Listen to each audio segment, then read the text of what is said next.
ओम नमः चंडिका। चंडी जी को नमस्कार है, बारंबार नमस्कार है। छठवां अध्याय धूम्रलोचन वध। मैं सर्वेश्वर भैरव के अंगों में निवास करने वाली पर मोक्ष कष्ट पार्वती का चिंतन करता हूँ। जूहे नागराज के आसन पर बैठी हुई नागों के फनों में सुशोभित होने वाली मणियों की विशाल माला से उनकी देह लता दासित हो रही है। सूर्य के समान उनका तेज है। 3 नेत्र उनकी शोभा बढ़ा रहे हैं। वे हाथों में माला, कुंभ, कपाल और कमल लिए हुए तथा उनके मस्तक में अनचंद्राकार का मुकुट सुशोभित है। ऋषि कहते हैं, देवी का यह कथन सुनकर के दूतों को बड़ा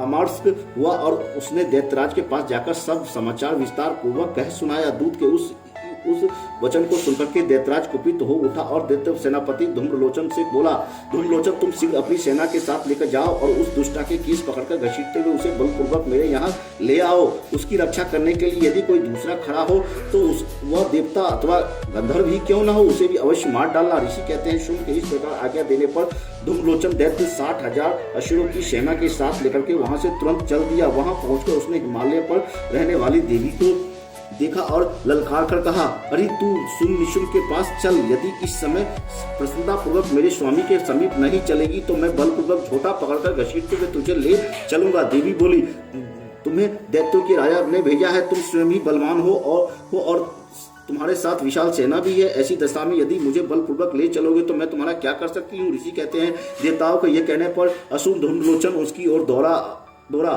तब अंबिके ने हूं शब्द के उच्चारण मात्र से उन्हें भस्म कर दिया। फिर तो क्रोध में भरी हुई दैत्यों की विशाल सेना और अंबिका ने एक दूसरे पर तीखे सहायकों, शक्तियों और फरसों वर्षा आरंभ की।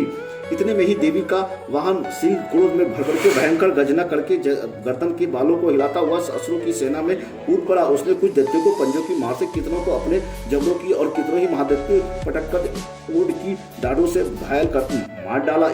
उस सिंह ने अपने नखों के कितने ही पेट फाड़ डाले और थप्पड़ मारकर कितनों के सिर धड़ से अलग कर दिया। कितनों की भुजाएं और मस्तक काट डाले तथा अपनी गर्दन के बाल हिलाते हुए अपने दूसरे दैत्यों को पेट पकड़ करके रक्त चूस लिया। अत्यंत क्रोध में भरे हुए देवी का वाहन उस महाबली सिंह क्षण भर में असुरों की सारी सेना का संहार कर डाला। शुंभ ने जब सुना कि देवी ने धूम्रलोचन का असुरों को मार डाला तथा अपने सिंह के सारी सेना का सफाया कर डाला, तब उस दैत्यराज को बड़ा क्रोध हुआ। उसका ओठ कांपने लगा। उसने चंड और मुंड नामक 2 महादैत्य को आज्ञा दी, हे चंड, हे मुंड, तुम लोग बहुत ही बड़ी सेना लेकर के जाओ और देवी के झोटे पकड़ करके यहाँ उसे बांधकर शीघ्र यहाँ ले आओ। यदि इस प्रकार उसने लाने में संदेह हो तो युद्ध में सब प्रकार के शस्त्रों तथा समस्त असुरी सेना का प्रयोग करके उसकी हत्या कर डालना। उस दुष्टा की हत्या होने तथा सिंह के मारे जाने पर अंबिका को बांधकर साथ ले शीघ्र ही लौट आना। इस प्रकार मार्कंडेय पुराण स्वर्णिक मनंतर कथा के अंतर्गत देवी महात्म्य धूम्रलोचन वध नामक 6वां अध्याय संपन्न हुआ।